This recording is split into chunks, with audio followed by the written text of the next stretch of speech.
मळेगाव थडी येथील हल्ल्या प्रकरणाच्या पार्श्वभूमीवर सकल आंबेडकरी समाज, आदिवासी समाज तसेच मुस्लिम समाजाच्या वतीने आज कोपरगाव तालुका पोलीस ठाण्याच्या प्रांगणात ठिय्या आंदोलन करण्यात आले होते। या आंदोलनात विविध जाती धर्मातील नागरिकांनी मोठ्या संख्येने सहभाग नोंदवत पोलिसांच्या कथित पक्षपाती कारवाईचा जोरदार शब्दात निषेध व्यक्त केला। हे आंदोलन 16 मार्च रोजी सकाळी 11 वाजता कोपरगाव तालुका पोलीस ठाण्याच्या प्रांगणात सुरू झाले होते। या आंदोलनात महिला वर्गाने मोठ्या संख्येने उपस्थिती दर्शवत सहभाग नोंदवला। विविध समाजातील नागरिक एकत्र येत या प्रकरणात न्याय मिळावा अशी मागणी करताना दिसून आले। यावेळी आंदोलकांनी संबंधित प्रकरणाचे निवेदन वरिष्ठ पोलीस अधिकाऱ्यांना देण्याचा मानस व्यक्त केला होता।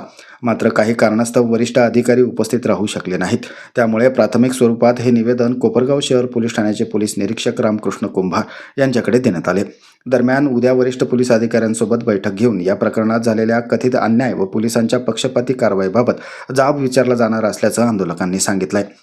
आंदोलनाच्या निमित्ताने आपण ज्या मागण्या केल्या होत्या, सयाजी मोरे कुटुंबावर हल्ल्याची निपक्ष व सखोल चौकशी करण्यात यावी, तसेच मोरे कुटुंबावर जो खोटा 307चा गुन्हा दाखल करण्यात आलेला आहे तो मागे घेण्यात यावे। कोपरगाव ग्रामीण पोलीस स्टेशनचे PI संदीप कुळी साहेब यांची पक्षपाती व अन्यायकारक भूमिका याची चौकशी करण्यात यावी। त्या दिवशी पोलीस निरीक्षक संदीप कुळी साहेब यांना कोणाचे फोन आले आणि त्या फोनच्या दबावात त्यांनी कारवाई केली, त्यांचे मोबाईलचे CDR तपासण्यात यावे आणि खरंच ज्या गुन्ह्यात आरोपी आहे त्यांच्यावर कायदेशीर कारवाई करण्यात यावी आणि पीडित सयाजी मोरे कुटुंबाला शासनाकडून संरक्षण व योग्य ती आर्थिक मदत मिळावी, अशा एवढ्या मागण्या आपण केलेल्या होत्या।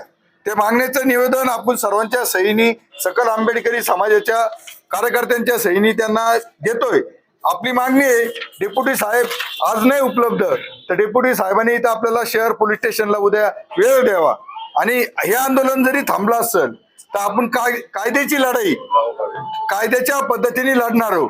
बाबासाहेबांनी जे आपल्याला हत्यार दिलंय पेनच्या हत्याराच्या लढाईने आपण तलवारीची लढाई लढत नाही, तर हत्याराची लढाई म्हणजे पेनची लढाई, ते कायदेशीर पोलीस निरीक्षक संदीप कुळी यांच्या विरुद्ध आजच विशेष पोलीस महानिरीक्षक नाशिक विभाग यांच्याकडे, तसंच पोलीस महासंचालक आणि महाराष्ट्राचे मुख्यमंत्री आणि गृहमंत्री देवेंद्र फडणवीस यांना हेच निवेदन देणार की या घटनेची सखोल चौकशी झाली पाहिजे, PI संदीप कुळी यांची चौकशी झाली पाहिजे।